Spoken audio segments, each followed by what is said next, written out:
Well, I think I've gathered up enough stuff for part 3 of this series. Different model types. I went and dug around and I did find a bunch of interesting things. So I've got a couple of these. I haven't built one yet.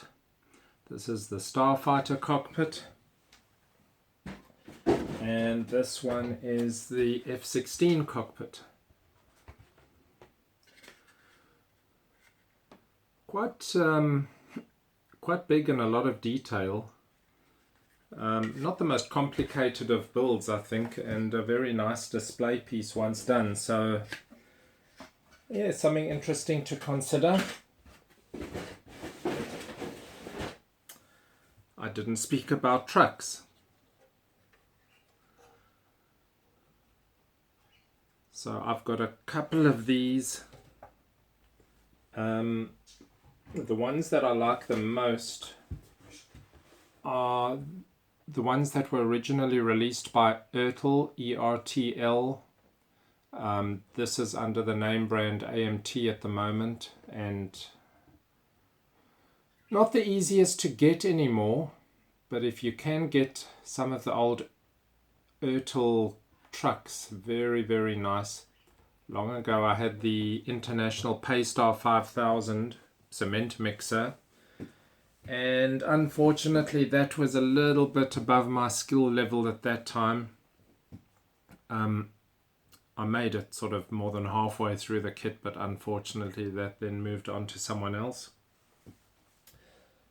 Also slightly smaller, but some of these, there's a range of these Mack Bulldogs.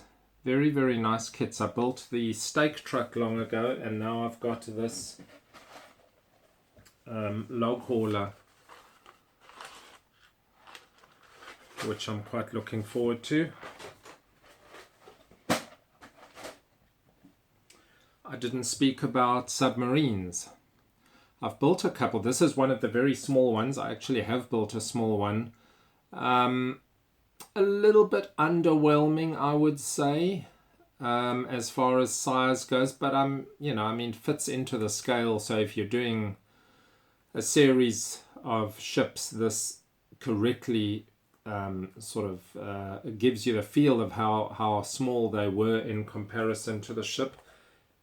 Pretty easy, not too fiddly. And where did I put that other one? There. And then, of course, bigger submarines. Somewhat interesting in that the bulk of everything is a enclosed area with not much detail. Some submarines a little bit more than others. But still, quite nice display. Most of the work, I think, in the submarine build goes into correctly weathering the hull and such like. Although I did mention the figures in another video, I didn't actually show the Verlinden ones. I don't build a lot of these at all.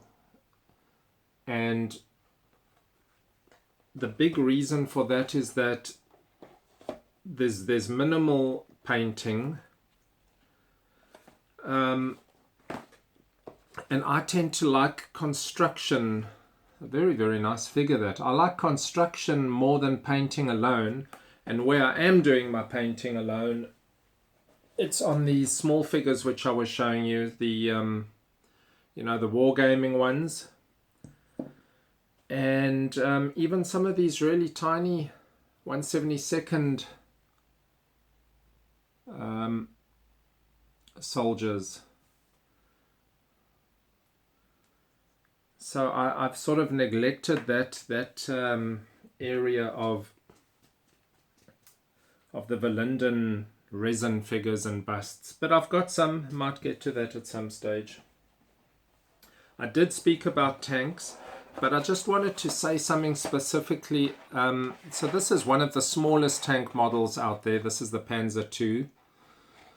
Really, really good value for money and not an overwhelming build at all. obviously quite a small tank as tanks go. But, if you're looking to get into armor, or at least try out a piece, there are tanks available which are not going to overwhelm you completely. Some of them do contain figures, so you get a bit of figure modeling in that as well. You can practice your weathering.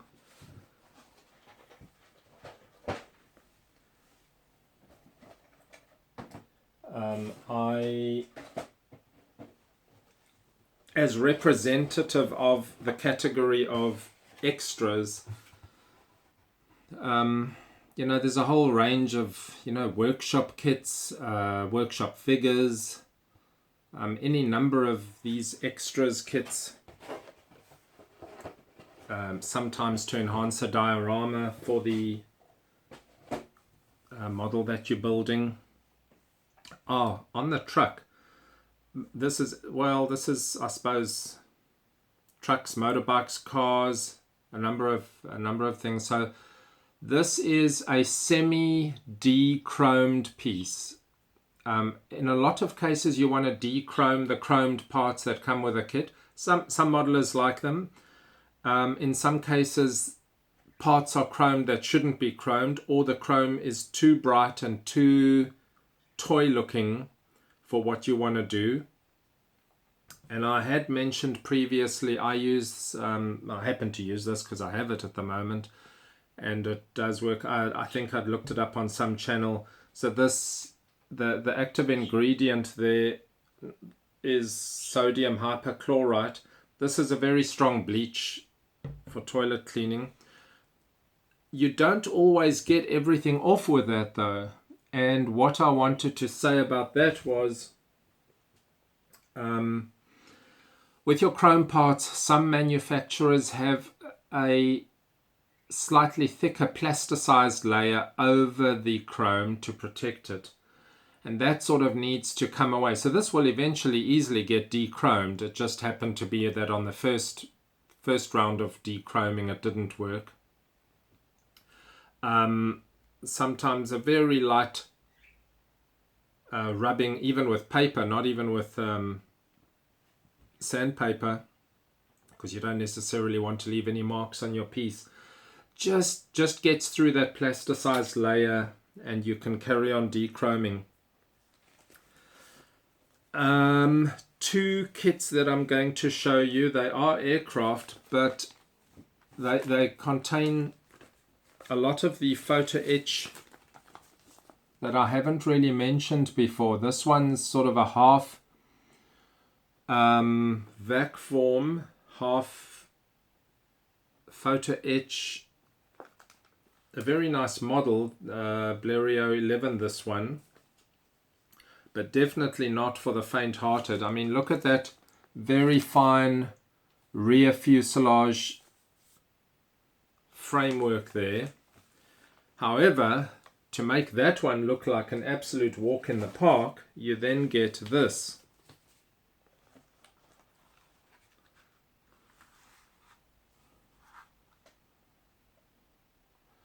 Now that is a 1/72nd scale Fokker triplane with everything photo-etch. And I would have to say I class that as probably the most difficult model. Well, I mean, it's barely even plastic modeling. This is now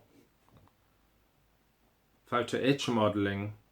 But you need a steady hand and you need to not damage those parts as you're going along. But look at those beautiful aerofoil sections, those wing formers.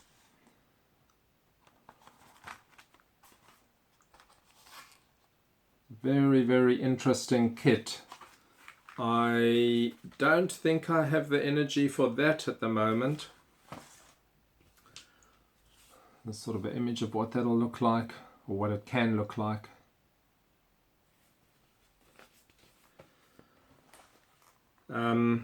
Yeah, photo-etch is beneficial in some cases, but it can completely overwhelm you, and